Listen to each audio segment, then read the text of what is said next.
day. Good morning for those in Australia and in New Zealand, and then good evening for those in America and Canada. We also have some people from South Africa, England and Ireland on board. It is so lovely to talk to all of you. I love this new technology. I hope you will find this webinar really interesting, and I'm excited to share with so many people across the globe. Make sure that your speakers or headphones are connected to your computer and that your computer's volume is turned up. You do not need a microphone. Everyone except me is muted. We'll email a link to the recording of this web clinic within 2 days. And you can make use of the question box to ask questions at any time during the webinar. However, I shall not be able to view the questions before the end during question time. I'll keep you busy with my slides and voice for about 15 minutes. Thereafter, I'll answer general questions for about 10 to 20 minutes. And you can also send me an email with specific questions or concerns related to your individual circumstances. I'll answer these individually and your privacy will be valued.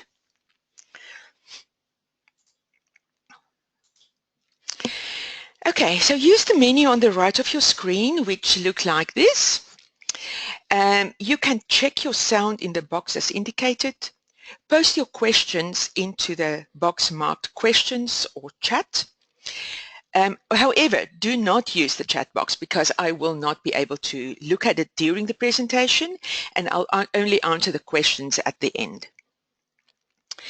The slides are available for you to download at this time. The slides are numbered, so you can relate your notes to the slides at a later time. We are quite a large crowd, which is very exciting. I hope I can give you insight in sensory processing disorder to help you and the children in your life.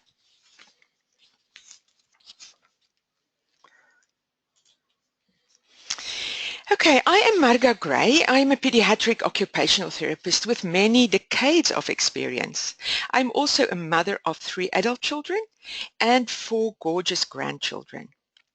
My latest focus is CoordiKids, as I want to help as many children as possible, and online programs are the easiest and most effective way to reach many children, and of course their families. CoordiKids is committed to provide information and strategies to help as many children as possible. We rely on many years of experience and the latest research to ensure that the information we provide, our program, and our advice are the best and the most relevant to help you and the children in your life. So this web clinic is providing you with information on sensory processing disorder, or SPD. This is a condition in which the brain has trouble receiving and processing information from the senses. On the photos on this slide, you see many children struggling to participate, to cope, and to thrive in everyday scenarios. Sensory processing disorder is a condition in which the brain has trouble receiving and processing information from the senses. This condition leaves many children with symptoms of anxiety, with concentration issues, with poor coping skills for social and school environments. Sensory processing disorder also leaves parents in despair as they find it difficult to understand their child and to cope with the child's issues. So today we are going to discuss the definition of sensory processing disorder. What is it? What problems do people with SPD have and how do they experience that? I'll mainly focus on the what question and not so much on the why and the how. We look into the theory behind SPD, the modulation and the motor disorders, as well as the issues that a child with its SPD present with. If you really understand sensory processing disorder, it will be easier to help a child or an adult with this problem. We'll also touch on the neurodevelopment, which should be considered when managing sensory processing. And I'll give you some broad strategies of where to find help. We plan follow-up web clinics that will provide specific strategies for sensory modulation disorder, strategies for motor disorders. We'll discuss in a different web clinic sensory processing disorder and autism, and then another one on dyspraxia, because that is such a big issue and such a complex issue as well. I look forward for you to register for those web clinics as well. Okay, so SPD, as you all know by now, stands for sensory processing disorder. So sensory means it has to do with senses. Processing means there is a process involved, thus a number of steps that have to be followed in a specific order. A disorder, which means something is wrong and not working according to plan. So what is this process? So let's look at this slide. At the top you see the environment is filled with sensations. There are sensations that we see, hear, taste, smell, feel. There are movement and body positions. The senses perceive all of this from the environment, and we call that the input into the body. From the receptors, the sensory receptors, the messages are sent to your brain via sensory pathways. Then the brain needs to process that, and then the brain sends messages back to the body, and we call that the output. And this is what our reactions or our behavior looks like. And then, of course, our reactions and our behaviors has an effect on the environment again and on the sensations in the environment. And this is like a circle that goes on and on 24 hours of the day, and it never stops. And our brain, although we sleep, it never completely asleep. So let's have a look at the next one. You might have read or heard that OTs talk about the 7 senses. Our senses provide information to the brain to ensure that we know what is happening in the environment, what is happening in our bodies, and it helps us to react appropriately. For example, if your sense of touch registers that there is a cool breeze coming through the window, you might decide to close the window.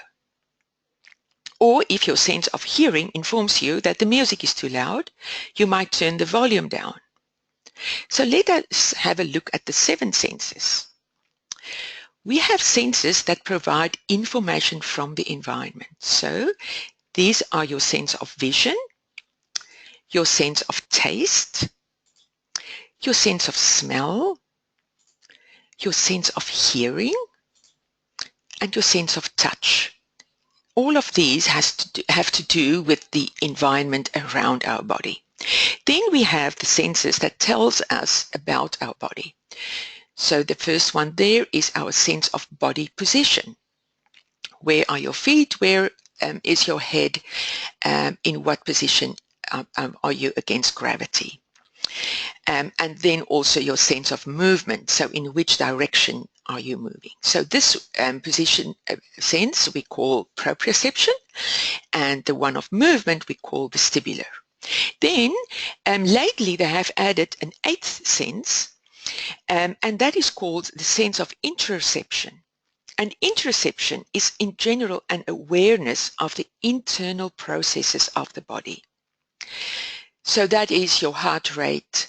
Are you hungry or are you filled? Are you thirsty or are you hungry? About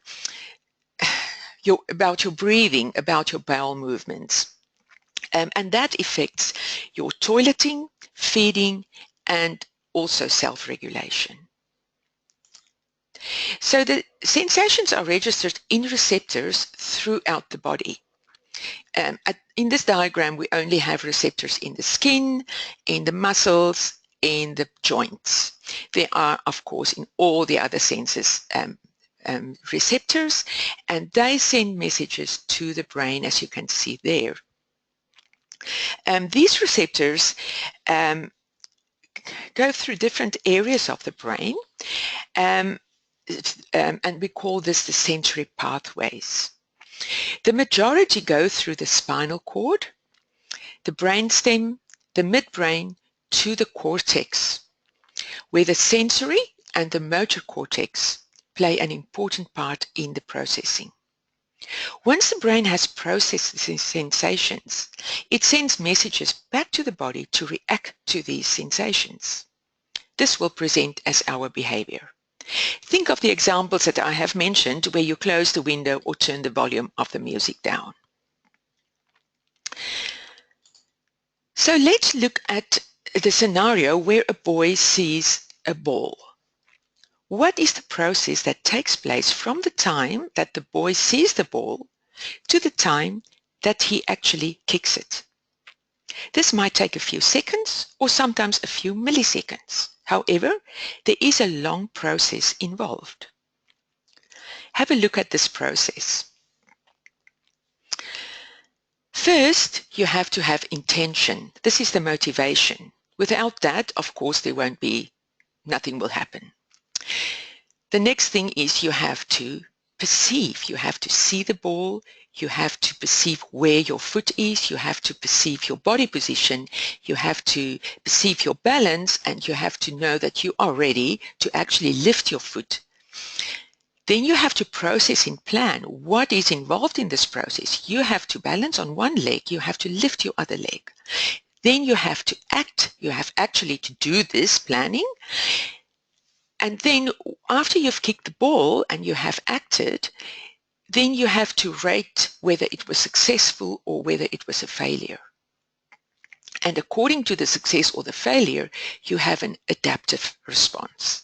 And this is quite important for learning and for development, the adaptive response. And this is something that we as sensory integration therapists keep a close eye on in therapy sessions.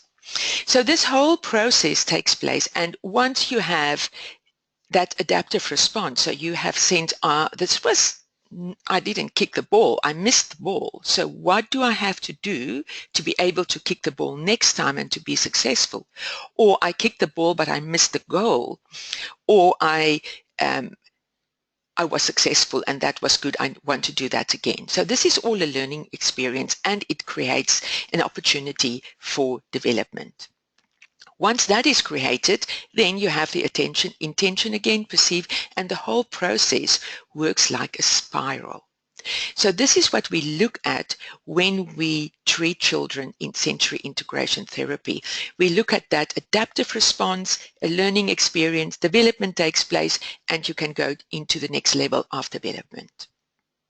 Important for this web clinic today is to understand that every aspect of this whole process is affected by sensory processing disorder.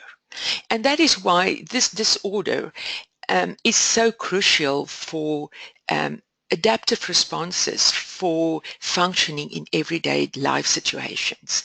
And it's really, that feedback to your brain is really so important. And if that whole process doesn't work correctly, then the child cannot react correctly, and you see a lot of frustration and avoidance.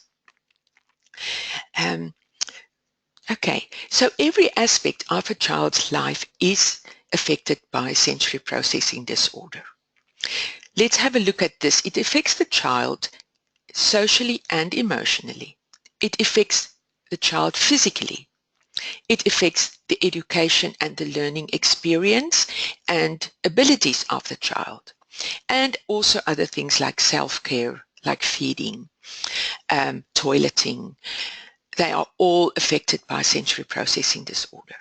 So let's have a look at what disorders are under the umbrella of sensory processing disorder. First of all, you get your sensory modulation, Then you get your sensory-based motor disorders, and then your sensory discrimination disorders.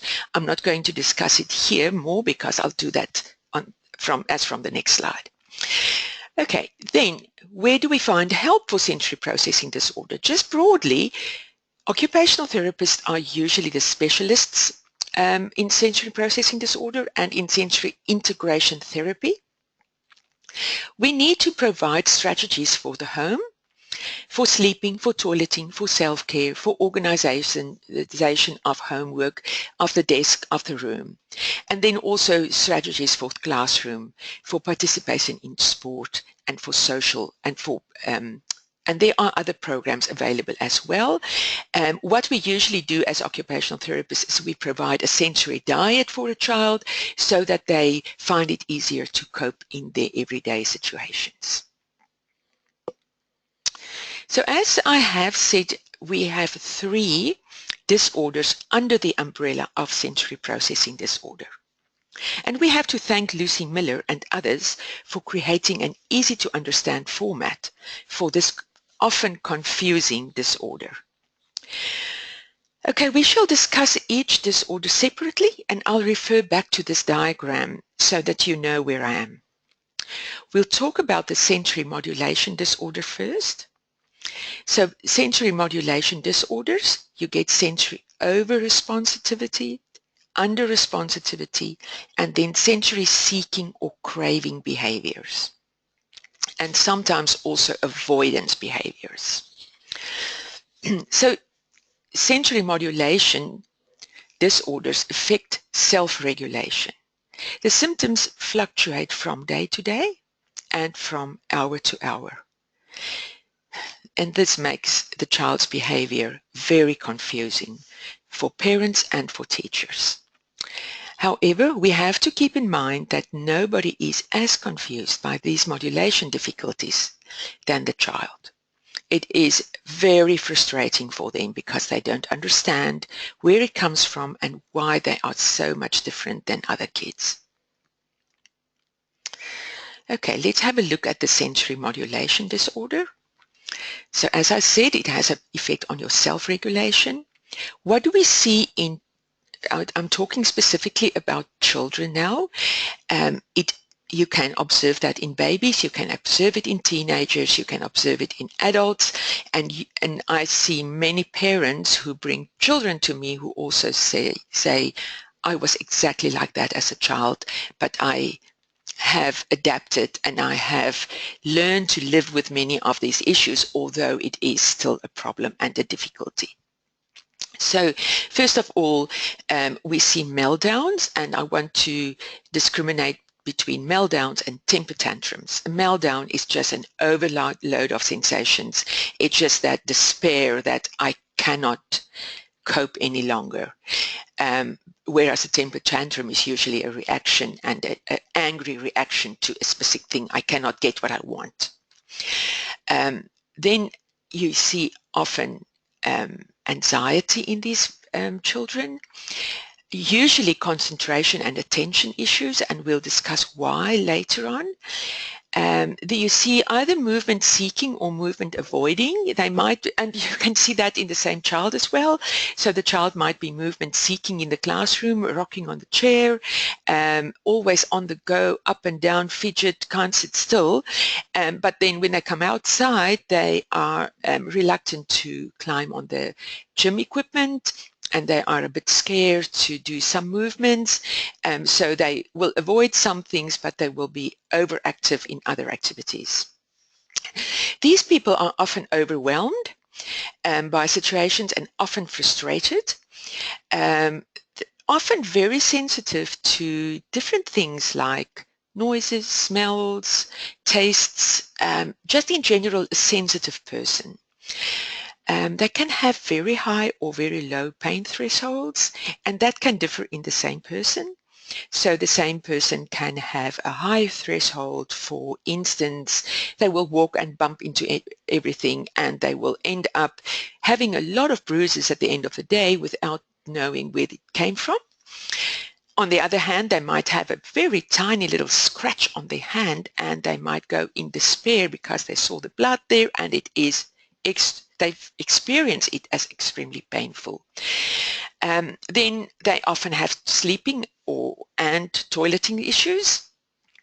They often find it difficult to read social cues and to follow routines and like the rules in games. So that creates some social skill issues. And then they can be in general over or under responsive to many different sensory input and many different situations.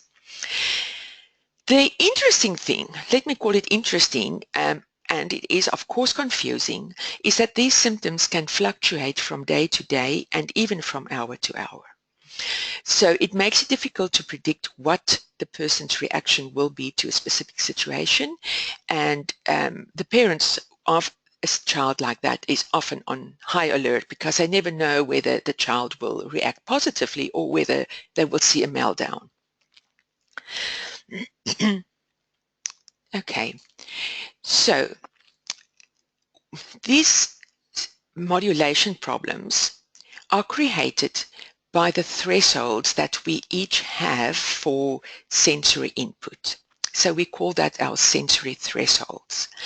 We have higher thresholds and we have lower thresholds. Now the optimal thresholds for self-regulation and functioning are more or less here, and it fluctuates from day to day. If you are tired, your thresholds might be lower.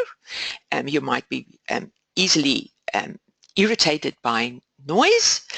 If you are rested and you are in a very good mood and you are very relaxed, like being on holiday, your threshold might be quite high, and you might enjoy a lot of noise, and you might enjoy a noisy environment and lots of music and people talking.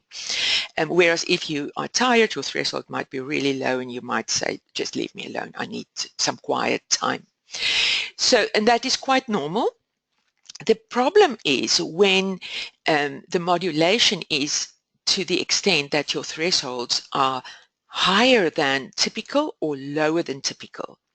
And I say typical and not normal because typical for our culture, if you go on to other cultures, there are cultures that are extremely quiet people, extremely well organized, extremely disciplined. And then you get other cultures which are the opposite. And for instance, I've been to a lecture where it was in that culture, it was quite acceptable for people to stand up, to talk to each other, to breastfeed babies, to walk around, and nobody had a problem with that. But in another culture, it will be completely unacceptable. So we just have to keep that in the back of our minds as well. However, we want our children to cope and to be happy in our culture. Okay, so if the child's threshold is high, then they are usually sensory seeking. They have a low registration. They're often not aware of things. As I said, they might bump into things. They might not hear instructions from teachers, and they might have a limited awareness of what is going on in their environment and in their bodies. So that there's the toileting issues come in there. With a very low threshold, there are often very high alertness levels. They are easily overwhelmed, oversensitive to smells, tastes, noises, very anxious, and often defensive. So they might lash out. For instance, if they have a low threshold for specific touch experiences and they have to stand in line in school, then the other kids might just accidentally bump into them, touch them because they are standing close to each other in line. And this person might lash out to the others because they experience that as people bump into them on purpose and hurt them, whereas the others weren't even aware that they bumped into that one. So that is, and we need to be very aware of these thresholds to understand the children in our lives. High threshold usually have poor attention. They tend to daydream. They often have movement-seeking behavior, so they need to move more, rocking on chairs and standing up when they should sit down and things like that. Low thresholds are often the fright and flight reaction, so high levels of anxiety, and often avoiding. Don't want to touch, don't want to listen to music, don't want to try new things. So that you can have low and high thresholds for all senses, but you can have low threshold for some and high thresholds for others. And you can have low threshold for certain sounds and high thresholds for other sounds.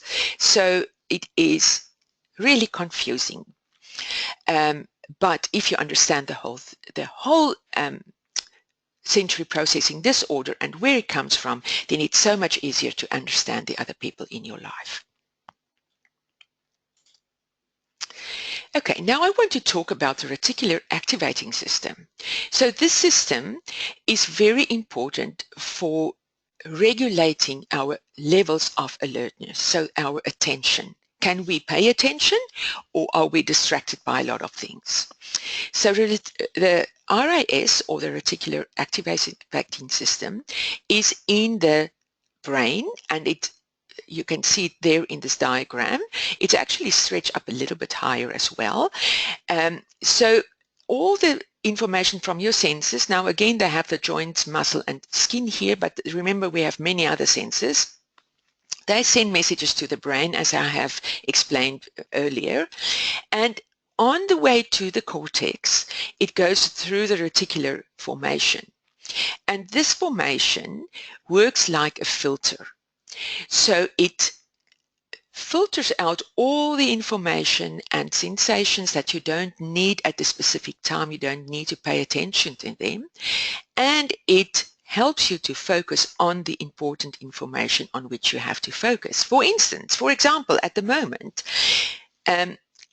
your reticular activating system is filtering out the visual images on the walls around you, the visual image, the feeling of the clothes on your body, the feeling of the floor under your feet, the noises outside your room, if there's perhaps a child in your house, and if you're a mum, you might be distracted a little bit by that, so that one might come through because you want to know what's happening to your child.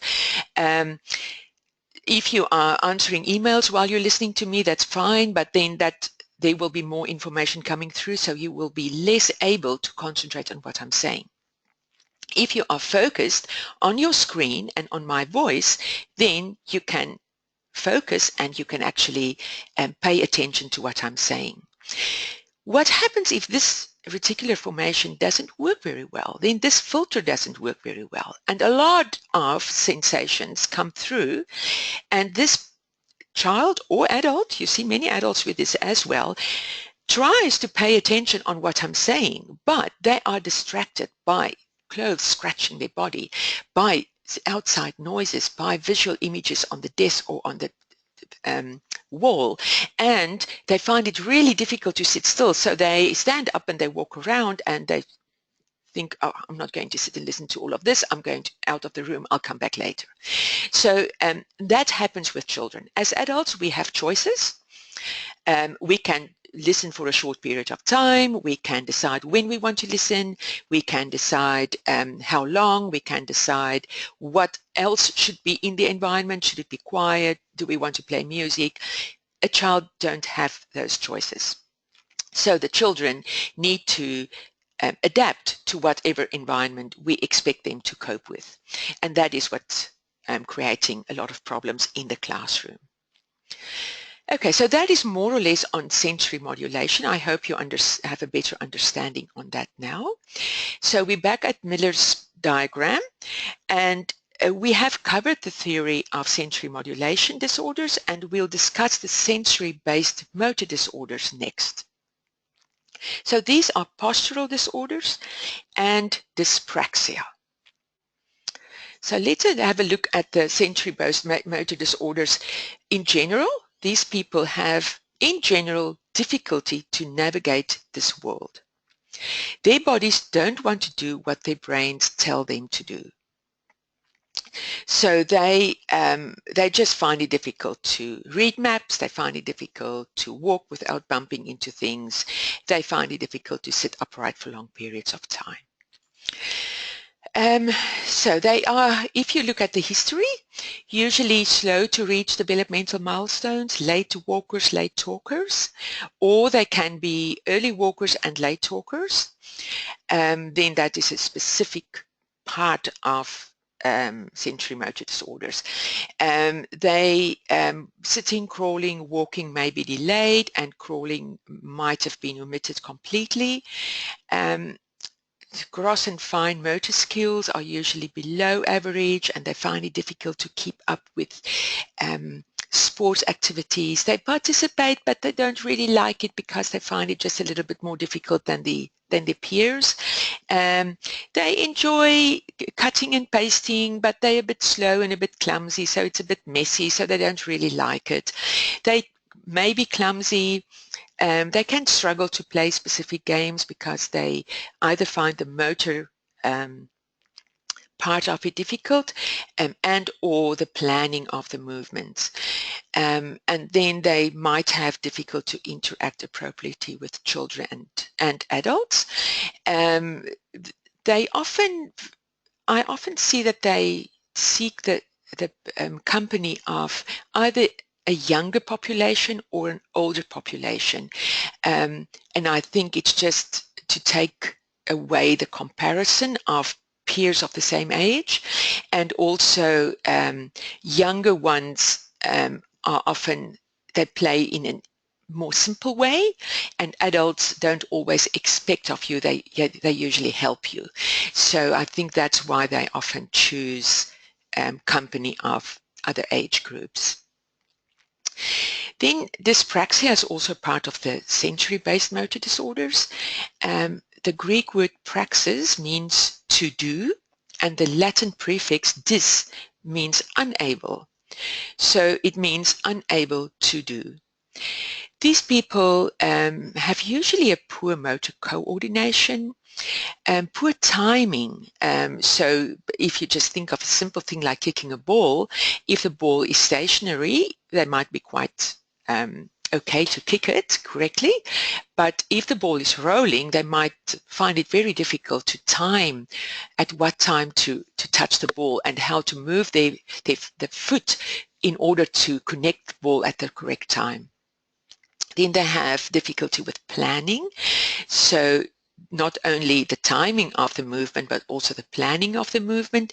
And this also involves planning of a routine for the day, planning to prepare for school, planning to prepare to leave the house. And parents often complain that the children needs constant reminders, constant prompts to get ready for school, to get ready to leave the house. Poor organization, rooms can be really messy. Part of the room can be messy and part can be really well organized. Some kids are really well organized at school. At home they fall apart, and I've seen the opposite as well, whereas their room at home is extremely tidy and orderly, and at school the school bag and the school desk is just a big mess, and they cannot find their way to organize it. And then also poor sequencing. So the sequencing can be the sequences of movement, like when you have to do a dancing routine. Swimming has a lot of sequences in it. Also sequences in timetables, sequences of letters in a word, so that it has an effect on spelling. Also sequences of words in a sentence, so to construct a sentence properly and to tell a story in the correct sequential order. So they will often tell you, and they can't tell you what happened before lunch, or did it happen yesterday, or was it this morning? That kind of confusion you often see. Okay, so let's have a look. I found this beautiful diagram just on Google. Isn't it great? And I want the people that have put it up there for us, that is a great diagram on dyspraxia, and it just explains everything, and you can come back to this later on.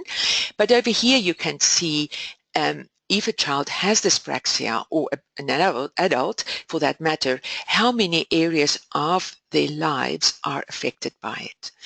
So you have the organization, which I have just mentioned.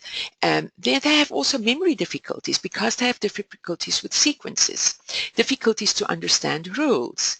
They need visual reminders. They find planning very tricky. Then the gross motor skills, they find they have physical issues, find it difficult to climb stairs, balance, getting dressed can be a big issue. Often, shirts front to back, t-shirts specifically, difficulty just to, the older child, shoelaces can be a major problem. And then just coordination issues like sports, running, hopping, that kind of thing. Then the fine motor, pencil grip is usually quite clumsy. They have handwriting issues because of the planning of the movements, of the small movements, in which direction should I move that pencil. So it has an effect on the formation of letters and also on the spacing of letters on a page. Also manipulation like tying shoelaces and classroom equipment, pencils, handling coins, that kind of thing, doing buttons when they dress. Concentration, definitely. They have a limited focusing ability. They need activities to be broken down into smaller parts. They find it very difficult to remember a sequence of instructions. So if you give them instructions 3, 4, 5, so like put your shoes and socks on, brush your teeth, eat your breakfast, take your school bag and get into the car, they might remember one. So that's why it's so difficult for them to leave the house, because they cannot sequence and they cannot concentrate to remember all of those activities. Easily distracted, as I said before, memory. Communication, because of sentence construction, speech can be immature. They can muddle up words. They can also have problems with pronunciation and with articulation, and that is just to use those sequences of the tongue and mouth movements, which is quite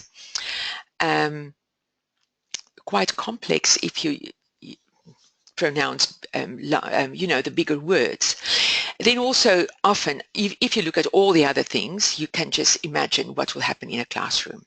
There will be just so many difficulties, and it's very important to take note of these and to observe the children in the classroom and at home when they do homework and see what problems do they have, and then help them with those problems, and not put too much expectations on them, rather support them by breaking things down into smaller parts. Okay, so presentation, I think I have covered most of what these kids look like. Clumsiness is one, clowning is a very important one, and this is something that I specifically see a lot in boys.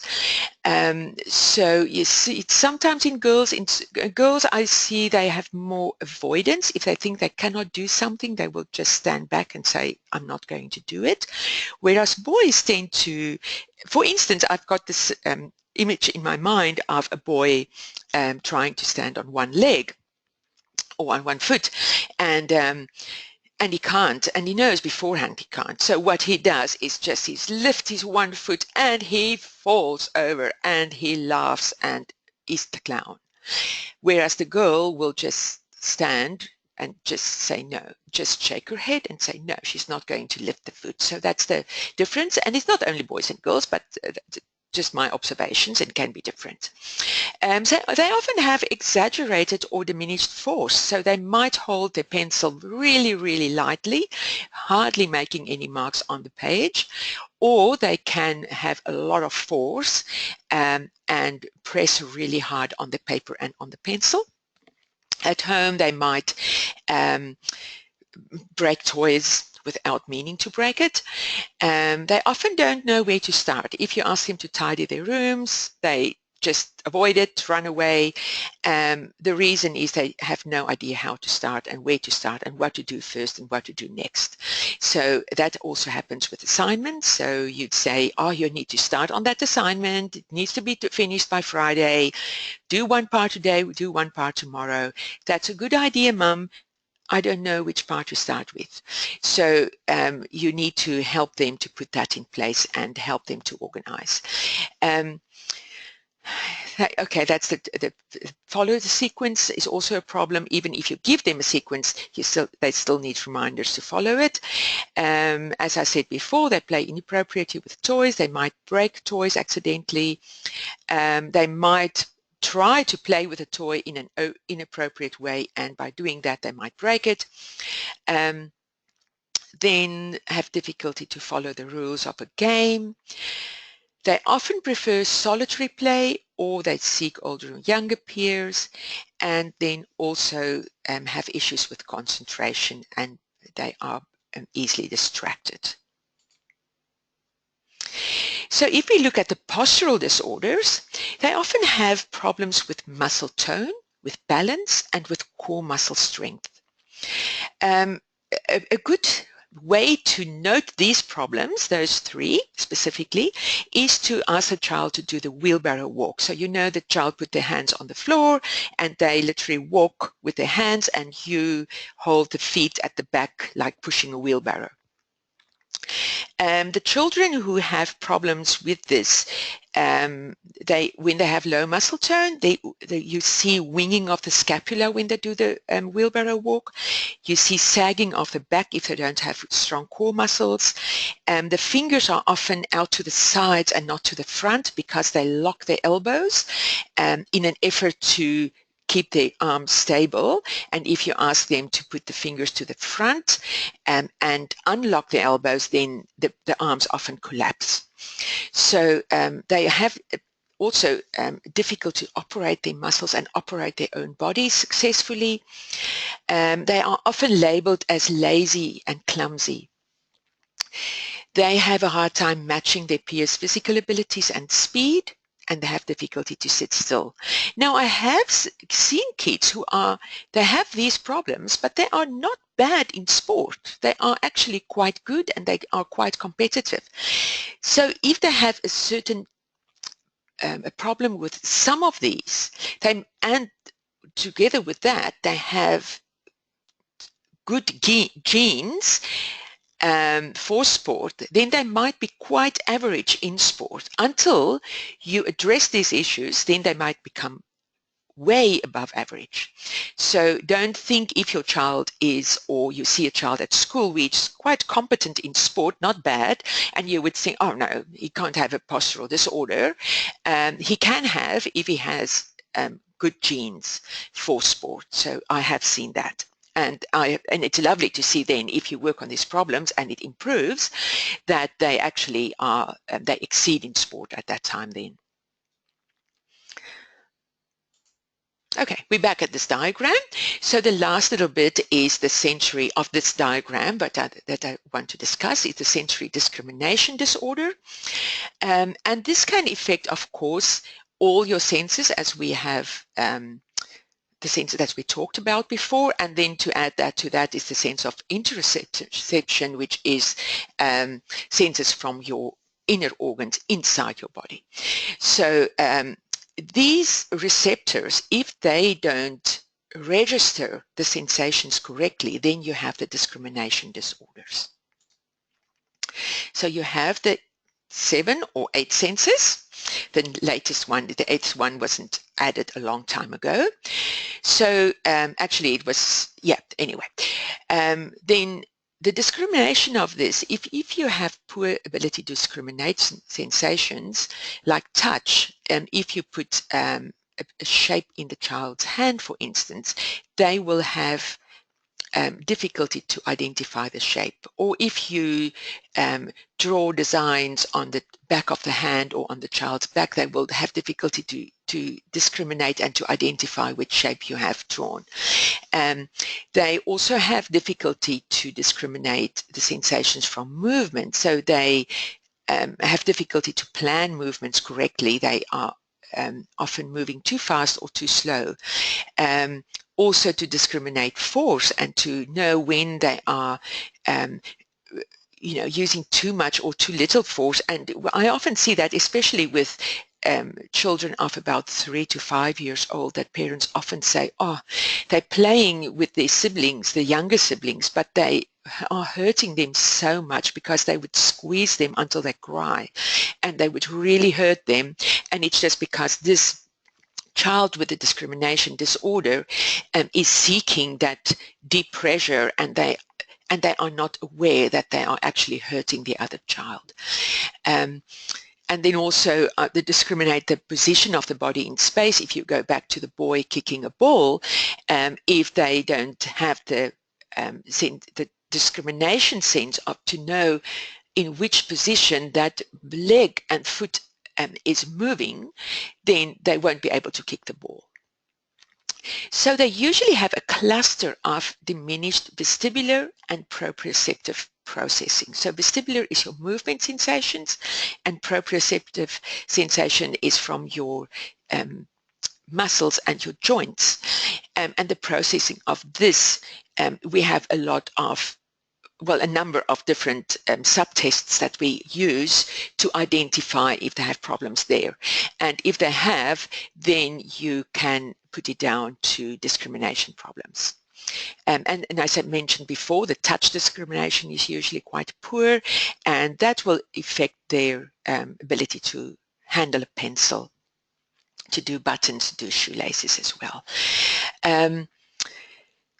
So symptoms remain stable over time. So with this discrimination disorder, if your child finds it difficult to kick the ball today, he will find it difficult to kick it tomorrow, unless he have learned to do that he has developed from yesterday to today. But whereas with the modulation disorder, those symptoms can fluctuate from day to day and from hour to hour. So the decreased ability to discriminate, they may crave specific type of sensory experiences. They may avoid specific types, but the big thing is they have a decreased ability to discriminate. They don't know how much they need and how much they don't need. Their perception, their receptors don't perceive the sensations correctly. Okay, functional discrimination problems. Touch, usually poor fine motor skills. They're not sure where they have been touched. They're not sure of the position of the pen in hand. You often see kids leaning really low over their work when they're writing. And it's actually they need to use their sense of vision to assist the sense of touch to move the pencil. And then, as I said, usually a lot of extra force and pressure on the pencil and on the paper. Difficulty to manipulate beads and coins and to identify what they are manipulating. Then with movement, poor gross motor skills. They can be clumsy, bumping into furniture, falling over own feet, and they often have a resistance to active movement, or they can even be scared of movement. Then force, I've mentioned that many times now, and then the position of the body in space. So the development of posture, core muscle strength, and then balance is of course extremely important to maintain that upright posture, not only when you're moving but also when you're sitting at a desk and concentrating on what the teacher is saying, so that position of your body is difficult for them to identify. Okay, so we have sensory processing disorder, we have the sensory modulation disorders, sensory-based motor disorders, sensory discrimination disorders. What I have seen is that I have seen children and people with problems with all three of these. And I want to just quickly touch on the autistic population.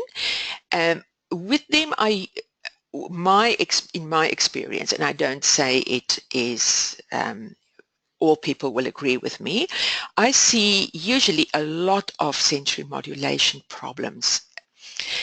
Once we have addressed that and we have helped them to cope with the modulation and to higher and lower those thresholds closer to average and to typical, then you see huge sensory-based motor disorders, and I usually see a lot of dyspraxia, and then you see it's so difficult for them to plan anything and to follow instructions. So you can absolutely see all three of these disorders in one child, which has then the full spectrum of sensory processing disorders.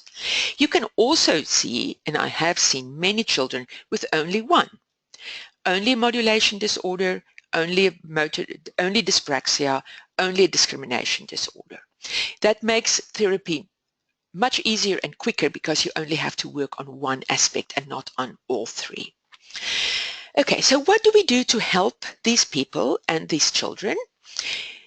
With a sensory motor disorder, you need to provide effective stimulation to address those higher and lower thresholds.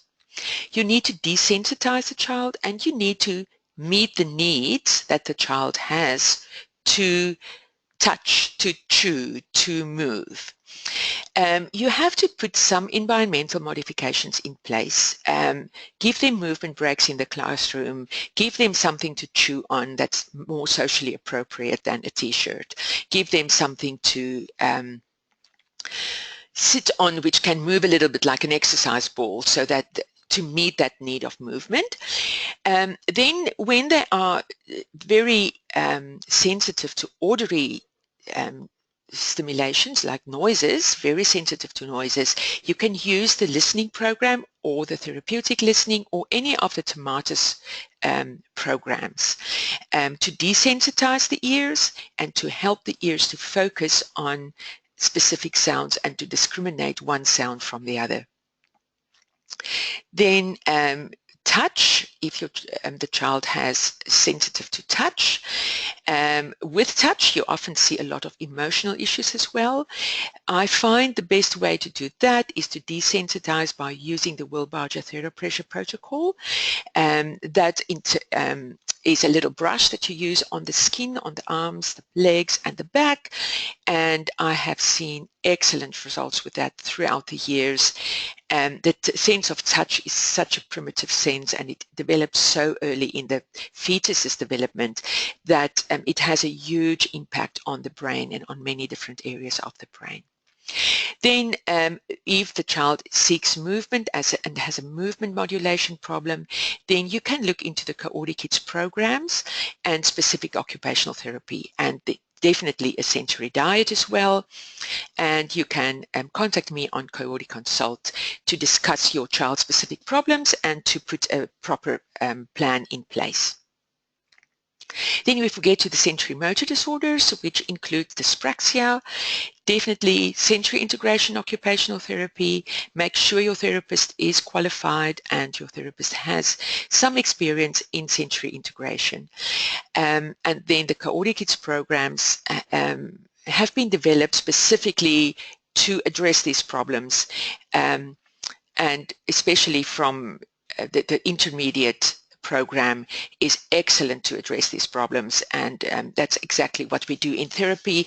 And to have it done at home a number of times per week, preferably 5 times a week, it just creates that opportunity to build new pathways in the brain. Then also you can contact me on CoordiConsult if you need just general advice or specific to your child, and I will be happy to help you and to help you to find a therapist or a program that's suitable for your child. Then the sensory discrimination disorders, you need to use a combination of the above strategies. You can use for auditory, specifically, you can use the Fast for Word program that has a lot of sequencing involved and a lot of planning, a lot of listening, blending of sounds and words, which is great. It's just a fantastic program. And then also you can use CoordiKids, and once again, you can contact me. Okay, let's have a look at the next one. So I just quickly want to touch on neurodevelopment because there is such a strong link between neurodevelopment and between the sensory processing. So if you look at, look at this diagram, as it's adapted from a diagram that Jean Ayres has provided us many years ago, and it's still such a fantastic tool to use. So this is the way we look at a child's development. The foundation are all the different senses. So as we have seen today, you have to register those sensations, you have to discriminate between them, the brain has to process that information and send messages back to your body. Theoretically, if this process is well developed and well established, the next stage of the development, your sensory motor skills, which has to do with your motor problems and all the motor issues, including dyspraxia, should be well developed as well. Then on top of that, the next stage is more your perceptual stage of development, and on top of that, you get your problem-solving, creativity, forming of personal relationships, so that affects your social skills. In the classroom, you see the top little bit of this diagram, and it is like an iceberg. So the iceberg, you see the top there, the tip out of the water, but underneath it is supported by a huge block of ice, and the tip cannot be there. It cannot be sustained above the water if there's not a foundation here, if this part is not there. So it's like this diagram is the same as an iceberg. This is the part that we see in the classroom. This is the writing, reading, spelling, maths, good working practices, effective adaptation, emotional stability, good concentration, and this is what we see if all of these are well developed and well integrated. So if you look at the neurodevelopment and the physical development, all children go through all the different stages of development. There are specific milestones, so we look at ages where a child should be able to crawl and should be able to walk, but those are very general, and the little differences of 2, 3, 4 months between children it's not important at all. The important thing is that your child should move through all these stages. I see children of 6, 7 years old with major developmental delays. They still have to go through all these stages. They can walk, but the walking is so clumsy, the balance is so poor. And if you look back, they cannot crawl properly. So you have to go back to all those stages. They don't have strong core muscles and trunk muscles to do rolling and log rolling properly. So if that is not established, then walking won't be effective, and they won't be able to run properly. So it's just important to look at all these stages in combination with the sensory processing as well. So what is very exciting at this moment of the time that we live in is that we have a lot of information on the brain which we didn't have 20, 30 years ago, which is fantastic, and it makes me so excited. So many years ago, they have put different functions to different areas in the brain, and it's still like that. You have your frontal lobe, you have your different lobes, with, you know, occipital lobe is more where your vision is registered. This is more where problem solving is registered. So the cerebellum is more the fine-tuning of movements. So you still have that, but what they have seen now is that these different areas communicate much more with each other than we have seen previously. We also have this, I think the psychologists gave us this lovely example of your left and your right hemisphere. And you know that they say some people are more right, so they are more the creators and the interested in music, interested in the arts, and then your left is more the logical rules. They're more your accountant type of person. And you still have that, and that's still true.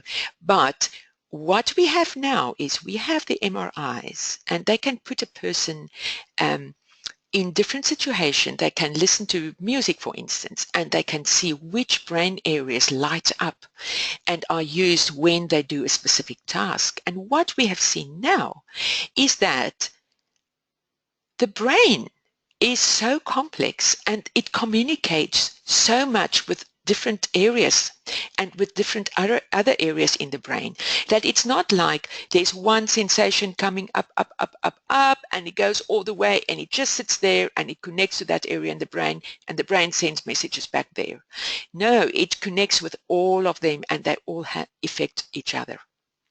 The beauty of that is that the brain is plastic, that the brain is growing, that the brain is changing, and that by specific exercises, by specific interventions, we can actually build new pathways in the brain. And if there is an area in the brain that has been damaged for whatever reason, we can actually use a lot of intervention and use other areas of the brain for that function or to take over that function. And that excites me, and it's just like we should just never give up on people who have problems, because we can always make a difference. So let's have a quick look at how to help, and we'll do other webinars. We will help you much more with this. I just want to quickly go into how to help at home and at school. First of all, I think the most important thing is to sharpen your observation skills. As teachers and as parents, we often are not observing what the child is doing. We are, the way we observe is, are they listening to what I said? And can they understand what I said? And are they a good child or a bad child? And this is not how you observe when you observe a possible sensory processing problem. You need to observe what happened before the incident. This child has a meltdown. What happened before? Was it, what triggered it? And sometimes nothing triggered it, but the whole day from the child woke up after a night that he didn't sleep well was just one little thing on top of the other that just ended up in feeling completely overloaded. And sometimes what I hear from parents is that the child would have had a wonderful day at school. The teacher would said, lovely day. The child would get into the car and will have a complete meltdown for no apparent reason at all. What happened, according to what I've observed up to now, is that the child can hold himself together in school. He followed the rules. He's the good boy in the class. He can do everything he's asked to do, but it takes a lot of energy. And once he gets to the comfort of the car and to the security of his parents' presence, he just fall apart. And that is something that we need to be very much aware of. It's not behavior, it's just reaction. Sometimes a child is behaving completely out of sorts. What is happening in the environment? Is it a very noisy environment? Did he not understand your instructions? Is he frustrated because he only heard one of the instructions and not all three, so he did his work in the wrong way, and the child next to him did it correctly, and he feels so frustrated because he made another mistake. Very few children make mistakes on purpose, and very few children behave inappropriately because they decided to do that. It's usually a reaction to something in the environment. Then to help is to give support, and lots of support. And don't worry, your child won't need that support so much when he's 21, when you give it to him when he's 6 years old, because he will get self-confidence and he will learn how to cope in his environment. So don't hesitate, give your child support when they need it. And there's a difference between providing support when they need it and being a helicopter parent and taking all the responsibility away from your child and take the learning experience away from your child. That's not what I mean. I mean support on breaking up instructions, helping them to understand how to do tasks. It's not doing the task for them. It's helping them to do it themselves so that they can be successful, so that they can have that positive feedback to their brain. I have succeeded. That's what you need to look out for. Then the other thing to help is to step in before. So that's where sensory diet is very important for the sensory modulation problems. That is to step in before the child is overwhelmed. Step in before the child fails. If you know your child has dyspraxia and your child has to do an assignment, don't just give him the assignment. Break it up into steps before he comes across that difficult situation of, I have no idea where to start. Just help him to put the steps in place so that he can succeed and he can have that positive experience at the end. Then visuals is often quite important. It helps a child a lot if you can put a visual schedule on his desk of the different steps in the classroom. We're going to do this and then that, and then it will be morning tea, and then we're going to do this and then that, and then we'll have lunch. That gives them a lot of security and it release a lot of anxiety so that they can be more able to focus on what they have to focus in the class. Then routines at home and at school, which they can follow so that they know every day when I come back from school, we do this and this and this, and that gives them just that security and that thing, I know what's going to happen. Because there are many times during the day that they have no idea what's going to happen next. So when you can put things in place, just do it for them. Other interventions, modifications at home and at classroom. So we need to see specific children have specific needs, and we have to look at that. So you can contact me, you can contact your own OT, and just put things into place to help them. Individual therapy is always very important, and then you can have also support through online agencies. You can use CoordiKids, you can use Facebook. There's a sensory processing disorder parent support page. It's a page from Canada, which is great, and parents actually give advice to each other. And I think it's fantastic to have that support and to know there are so many other parents in a similar situation that you are. And then there are websites for sensory processing disorder with heaps and heaps of information on, and lots of checklists and lots of places where you can go for support. And then for the motor problems, you can look at the CoordiKids programs. Okay, questions and answers. So from the previous webinar, I just want to show you the 3 questions that came up there. Not only them, but these are questions that I think everybody would like to have answered. The first one was, at what age can sensory processing disorder be diagnosed? It's not a syndrome, so there's often not a proper diagnosis, but you can identify it at a very early age. Many of the children that I see from between age 3 and 6, if you go back, and up to 14 and 19, if you go back to their history, they often had a history of reflux, a history of sleeping issues, self-soothing issues as babies, that didn't like to be held as a baby, pushed mum away, difficulty with latching when they breastfeed, that kind of problem. So actually, if you have clusters of those problems, you can identify that at a very early age. And then Linda asked if there's a cure. Once again, we need to change the thresholds. We need to improve the coordination. We need to use neurodevelopment skills also to develop the motor areas that did not develop properly. So yes, it can absolutely be addressed, and it can be minimized to such an extent that it's not visible at all, and that that person can have a completely normal life like any other person.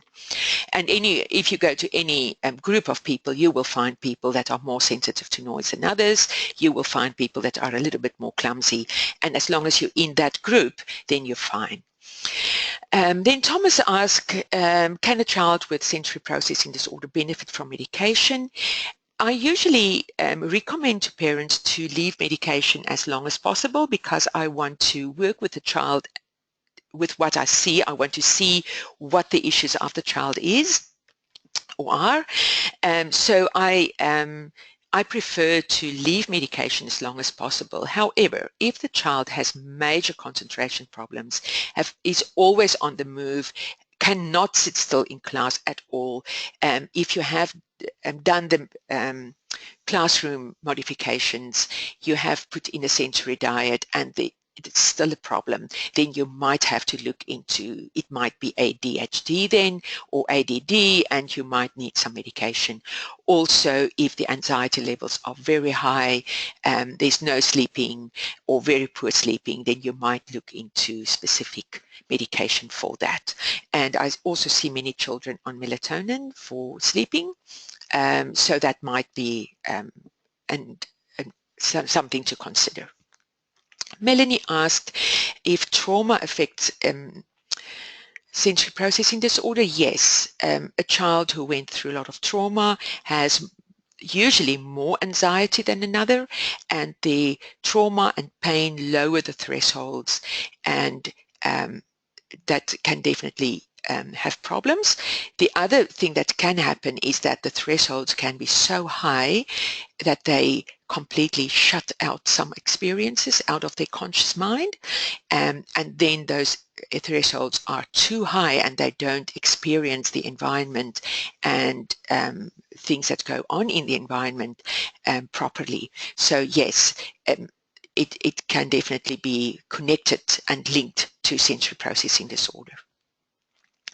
Then Lorna asked that her son is constantly chewing, what she can do about that. She said his t-shirts look as if mice had got hold of it. Yes, it's really important to give him, to meet that need, so give him a lot of oral motor toys to chew on. You get lovely see-through tubes that you can put at the back of pencils. Then also to desensitize the mouth with specific exercises, and also do some oral motor exercises, movements of the mouth and the jaw and the tongue, because that also give them some sensations, and it reduces the need to chew.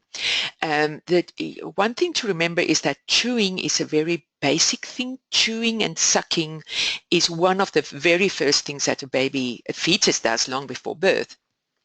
And it's a very self-regulating thing. So you will find that there are many people who will chew when they get nervous, who will grind their teeth, and that those jaw muscles are self-regulating. So when your child needs to chew, they are often trying to self-regulate, and you can look in the environment if there are anything that increases anxiety, any other things that might make it difficult for them to self-regulate, so then they revert to the chewing.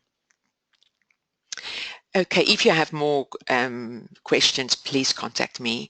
Then Molly's, her daughters are very sensitive to sounds from people chewing and licking lips, making noises when they eat, to the extent that they don't want to sit at table with other people.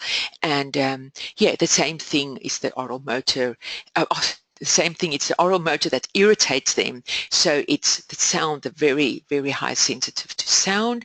So we need to desensitize, and the best thing to do that is to use one of the listening programs that I have mentioned, so the therapeutic listening, the listening program, or one of the tomatoes programs. And that will reduce the sensitivity to noise. Okay, so let me see if there is any other questions. Any other tools available who can't afford to administer a sensory profile? So I have a questionnaire that you can just complete, and that will give me a good idea of what the main issues are. And I think after you've listened to all of this, you might have a good idea of what your child's problems are. So that might help you to put a sensory diet in place. That's the big thing that you want to do with a sensory profile, is that you want to get a sensory diet, put a sensory diet in place. Okay, let me see if there's another question. Okay. Stacy.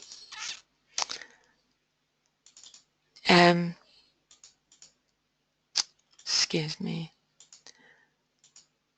Neck pinching and personal body parts being touched. Yes, it's just that sense of touch that that kids seek, and personal body parts is just a very it's a very, very strong sense, and it's very difficult to stop them from doing that because it gives them a lot of sensation. So the best thing to do is to give them other tools, so other fidgeting toys, other things that they can touch, textures, do a lot of desensitizing on the hands, so lots of input on the hands. You can use a little brush on the hands, you can use Play-Doh, you can use goo, you can use lots of things to give them sensation on their hands, and just check the movement sensations as well. I have seen kids that seek movement that actually revert to touch because the people around them prevent them from moving, and then they revert to touch. So it's quite complex. If you want to, you can contact me personally, and we can have a good discussion on that. Anything else? I think I've answered most of the questions now. Okay, then thanks, Marga. Yes, love dancing and swinging. Okay, so all right. Okay, that's also Stacey. All right. Okay, so if there's anything else, you are most welcome to contact me on info@CoordiKids or Marga@CoordiKids, or you can book a one-on-one session. The first one is free, so we can look into that. And then also you can look on the follow-up web clinics. The first one should be in about 6 weeks. So that will be on strategies for sensory modulation disorder. And then we'll have one on strategies for motor disorders. Then I will have one only on sensory processing disorder and autism, because that's quite a big thing according to my experience. And then one only on dyspraxia. So thank you so much for your time. Please share this information with others in order to help more people. I am looking forward to your comments and to a chat on CoordiConsult. It was lovely to spend time with you. Thank you so much for attending. This is just the works that I cited to put this together. If you are interested in looking into that, you are most welcome. And please send your comments. Thank you so much. Have a good day and have a good night.